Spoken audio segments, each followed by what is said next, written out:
Chapter 1, Part 2, Modern Muslim Leaders. Several years ago, I had a chance to meet a number of Muslim students when I was doing my PhD at the University of Malaya. Their different perspectives will illuminate some of the choices that modern Muslims are making. The most traditional of these students had been educated in what Malays originally called pondok schools for their small size and their simple rural structure. Students from these schools believed that they were maintaining an unbroken tradition of teaching Islamic theology and law, one that went back all the way to the time of Muhammad.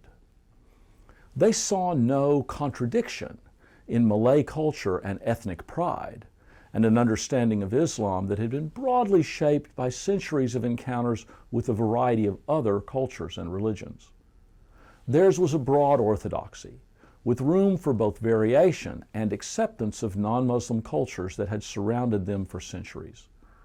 They could admire the great Malay hero Hang Tuah, who sailed the 7 seas and spoke a dozen languages, while remaining true to his religion, his sultan, and his people. Quite different were those students who saw that old orthodoxy of the pondok schools as hopelessly corrupt. These students were Muslim Puritans. They wanted to cast off the baggage of pre-Islamic and non-Islamic culture to return to an untainted faith. A teacher like Maulana Maududi of Pakistan would appeal to them, as would his call that Islam is most relevant to the modern world when Muslims are most purely and particularly Muslim. The most radical of these Puritan students had been reading Sayyid Qutb. His books were readily found in English and Malay in any Malaysian bookstore until they were banned by the Malaysian government. Qutb went even further than Maududi. He didn't merely believe the Muslim world needed reform. He believed that for the most part, it was no longer really Islamic. Qutb's followers, although polite as Malays always are, believed their fellow Muslims had slipped back into pre-Islamic ignorance of God and God's law. These students wanted to be part of a new vanguard of deeply committed Muslims who would take charge of renewing Islam and reasserting its place in the modern world. And while they didn't embrace violence, like Qutb, they didn't reject it either. But it wasn't just Qutb who called for revolution in Islam. There were students who admired Ayatollah Khomeini for what he had done in Iran, institute a modern Islamic state whose constitution clearly laid out Islamic law as the foundation for governance.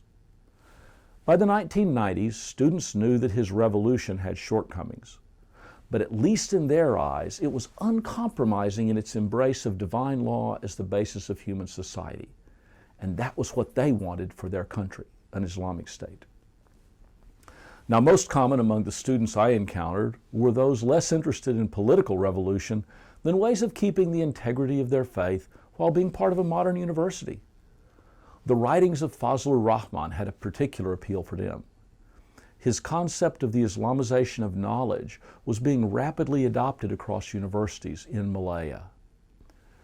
These students, these modern students, rejected hot-blooded calls for political change and resisted even more the idea of imposing Islamic law on non-Muslims. They were looking for an intellectual revolution in which the Quran would once again be regarded as a legitimate source of knowledge alongside, but not displacing, modern science. Even more withdrawn from public expressions of religion were the Sufis. They were often quiet about their beliefs because their form of Islamic spirituality was suspect by the government. They looked less to external reform or revolution and more to an inward path of oneness with God. Most followed the Naqshbandi Sufi teaching. They would meet, as one group did in a house near mine, on dark nights. They would read mystic poetry and eventually begin to engage in rhythmic chanting and dancing. They hoped to reach a state of spiritual ecstasy and a sense, however fleeting, of oneness with God. Finally, I must mention the feminists. They were finding in Islam an affirmation of the freedom that had come to them in the 20th century. And they understood that in a country where women had taken major roles in politics and business, women were far behind as leaders of religious communities. Groups like the Sisters in Islam, joined with like-minded Muslim women across the world, are even now engaging in active resistance to what they see as misogyny in Islamic law. And they are insisting on their place in shaping the Muslim faith and values of the future. The students I encountered in the University of Malaya are now the leaders of the Malay Muslim world. The ideals they embraced have evolved, yet they continue to shape Muslim faith and values today. The result is both intense conflict and a richly variegated culture and religion. Yet it is a religion whose beginnings occurred in a single, simple, yet profound encounter between a man and God. And that will be the subject of our next video. Thank you.